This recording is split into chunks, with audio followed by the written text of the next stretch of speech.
जय श्री कल्कि जी। जय जय श्री कल्कि जी की। दोस्तों, एक और नया वीडियो आप सबके लिए। बहुत लोगों का ये सवाल था कि क्या कल्कि जी घोड़े पर सवार होकर तलवार हाथ में लिए आएंगे। आज के इस युग में, जब ये युग कलपुर्जों, कल कारखानों, हर तरीके के मॉडर्न हथियारों का युग है, क्या ये संभव है? तो इस पे जो मैंने विचारा, देखा, खोज निकाला, वो आपके लिए है। जरा देखिए। शास्त्रों के अनुसार श्री कल्कि कलयुग के अंत में ही आएंगे, यानी कि सतयुग के प्रारंभ में। बहुत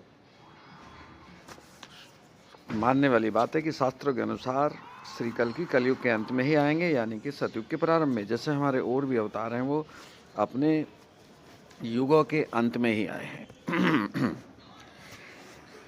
एक और बात देखिए, श्री कल्कि घोड़े पर तभी आ सकते हैं जब दुनिया से मोटर आदि जितनी भी ये सब मॉडर्न सवारियां हैं, ये समाप्त हो जाएं। पर्यावरण बचाव हेतु कलयुग के अंत में ये संभव हो सकता है, क्योंकि कलयुग के अंत में ही कल्कि को आना लिखा है। कलयुग के अंत में सतयुग के प्रारंभ में मोटर गाड़ियों से प्रवेश। देखिए, कलयुग के अंत में वो आएंगे, और अंत से हमें कलयुग के अंत से सतयुग के प्रारंभ में जाना। सतयुग में ये मोटर गाड़ियाँ हैं नहीं, ये मोटर गाड़ियाँ तो कलयुग में। तो मोटर गाड़ियों वाले युग से सतयुग में नहीं प्रवेश किया जा सकता। वहाँ प्रवेश करने से पहले कलयुग के अंत में ये सब पर्यावरण को दूषित कर देंगी ये मोटर गाड़ियाँ, तो ये समाप्त हो जाएंगी। वहाँ प्रवेश करने से पहले बिल्कुल प्राकृतिक माहौल हो जाएगा, बिल्कुल सतयुगी माहौल हो जाएगा। बिल्कुल अंत में कलयुग के, सतयुग के प्रारंभ में ये गाड़ियाँ, मोटर गाड़ियाँ पर्यावरण को सुरक्षा हेतु सब खत्म होने की संभावना हो सकता है। पर्यावरण बचाने के लिए सब लोग प्राकृतिक हो जाएं, तो कलयुग के अंत में सतयुग के प्रारंभ में मोटर गाड़ियों से प्रवेश नहीं किया जा सकता। वैसे भी वहाँ तो घुड़सवारी ही संभव है, क्योंकि सतयुग में कलयुग की तरह गाड़ियाँ ये सब तो होंगी नहीं, सतयुग में है ही नहीं। तो सतयुग में तो प्रवेश, क्योंकि सतयुग में प्रवेश करना है कल्कि को, तो घोड़े से ही संभव है। और ये घोड़े पे तभी आ सकते हैं जब ये मोटर गाड़ियाँ ख़त्म हो। ये कलयुग के अंत में सब पर्यावरण को सुरक्षा के लिए ख़त्म किया जा सकता है, ख़त्म हो सकता है। और क्योंकि सतयुग में प्रवेश करना है तो प्राकृतिक प्रवेश करना है, तो इसलिए संभव है। आपके क्या विचार हैं दोस्तों इस बारे में? अपने कमेंट करके ज़रूर बताइए। मेरा ये वीडियो कैसा लगा ये भी ज़रूर बताइए दोस्तों। जय श्री कल्कि जी की। जय श्री कल्कि।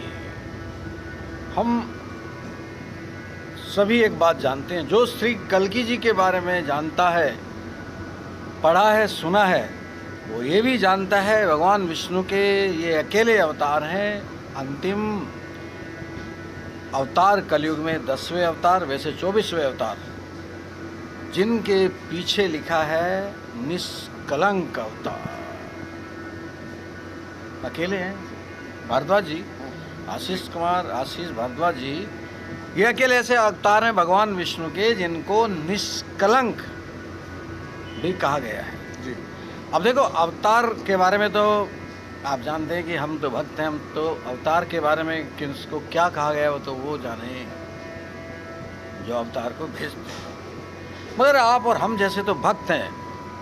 मैं तो इस बात से कहना चाह रहा हूँ, मैं बहुत सारे भक्त ऐसे होते हैं जिनके ऊपर जीवन में कलंक लगता है, वो बाद में वो निष्कलंक होते हैं। तो ऐसे भक्तों के लिए तो बहुत बड़ी बात है कि भगवान भी निष्कलंक, यानी कि जिनके साथ निष्कलंक लगावा हो। तो ऐसे भक्त जिनका इस संसार में जीवन कुछ ऐसा रहता है, वो अच्छे होते हैं, वो होते हैं अलंकृत, ऐसे ही जीवन जीते हैं अलंकृत, सुसभ्य, और उनके ऊपर लग जाता है दुर्भाग्य से कलंक, वो कलंकित हो जाते हैं।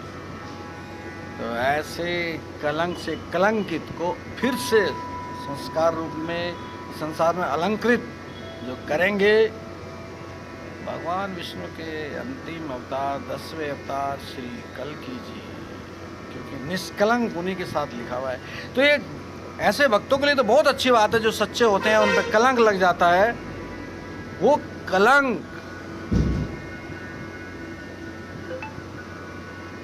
ये भगवान श्री विष्णु के अंतिम अवतार, कल्कि अवतार, जिनके साथ लिखा हुआ है निष्कलंक। तो ऐसे सभी भक्त जो सच्चे हैं, उनके ऊपर कलंक लगा हुआ है, निष्कलंक होंगे, उनके लिए श्री प्रभु का अवतरण कितना महत्वपूर्ण होगा। उनके लिए तो संजीवनी बूटी जैसा है कि सब के सब सच्चे भक्त जो अलंकृत हैं और वो कलंकित हो रहे हैं, कहे जा रहे हैं, तो वो निष्कलंक होंगे। श्री कल्कि प्रभु का ध्यान करते रहिए और अपने मन में ये भाव रखिए, अगर आप सच में अलंकृत हैं, कोई ऐसा कार्य नहीं किया कि कलंक लगा हो, तो ईश्वर का ध्यान करिए, सब अच्छा होगा, निष्कलंक होंगे। जय श्री कल्कि। दोस्तों नमस्कार, स्वागत है आपका आपके अपने YouTube चैनल देव सारेश्वर पर। आज का विषय दोस्तों ये है कि कल्कि अवतार आएंगे, धर्म की रक्षा करेंगे और करके हम लोगों के लिए धर्म में हमको ही सौंप देंगे।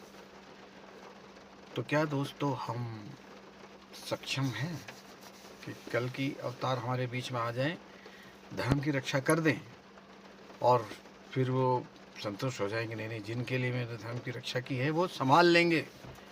धर्म को संभालना भी तो है ना। धर्म को संभालने के लिए हमारा खुद भी ईश्वरीय दिव्यता में होना, यानी कि धार्मिक होना, मतलब धार्मिक का मतलब ईश्वरीय होना बहुत ज़रूरी है। और धार्मिक वो हो सकता है जो चरित्रवान हो। चरित्र मतलब जिसका चरित्र अच्छा, वही ईश्वरीय हो सकता है। चरित्र की बड़ी वैल्यू है। कहीं आप नौकरी भी करने जाएं तो वहाँ भी आपका चरित्र सबसे पहले देखा जाता है। अगर चरित्र अच्छा नहीं तो लाख आप अच्छे हों, आप किसी पद के योग्य नहीं होंगे। तो धर्म की रक्षा के लिए चरित्र, अच्छे चरित्र के लोगों का बहुतायत मात्रा में होना बहुत ज़रूरी है। क्या हम सच में तैयार हैं कल्कि के स्वागत के लिए? क्या हम चरित्रवान हैं? चरित्रवान ही धर्मवान हो सकता है। धनवान तो बहुत हुए, धर्मवान भी होना चाहिए। तो दोस्तों एक तो ये बड़े टॉपिक हैं। दूसरा ये कि ये भी आकलन करना चाहिए कि हमने जीवन में अपना आकलन, सत्य को कितना जिया, झूठ कितना बोला, अधर्म के प्रपंच में कितने फंसे और कितना खुद को संभाला। हम पे हावी कौन है, सत्य या असत्य, धर्म या अधर्म? वैसे कोई चोरों की बस्ती, लुटेरों की बस्ती या अधर्मियों की बस्ती नहीं होती। संसार में धर्म वाले ही होते हैं जो खुलकर होते हैं। अधर्मी लोग तो छुप कर ही रहते हैं। उनका आज भी इतना प्रभाव नहीं है कि वो खुल के ऐसी बस्ती बना दे कि हम चोर बस्ती हैं, हम अधर्मी लोग हैं। तो बोलबाला तो धर्म का ही है। तो फिर वहीं आ गया मैं कि अगर श्री कल्कि आ भी जाते हैं, क्या हम तैयार हैं उनको स्वागत करने के लिए? क्या धर्म की रक्षा करने के बाद वो हमें धर्म दे देंगे, संभालो? क्या हम सब संभालने के लिए पर्याप्त चरित्रवान हैं, पर्याप्त लोग हैं? दोस्तों इस पर चर्चा कीजिए और मुझे कमेंट करके बताइए कैसा लगा मेरा वीडियो। जय श्री कल्कि।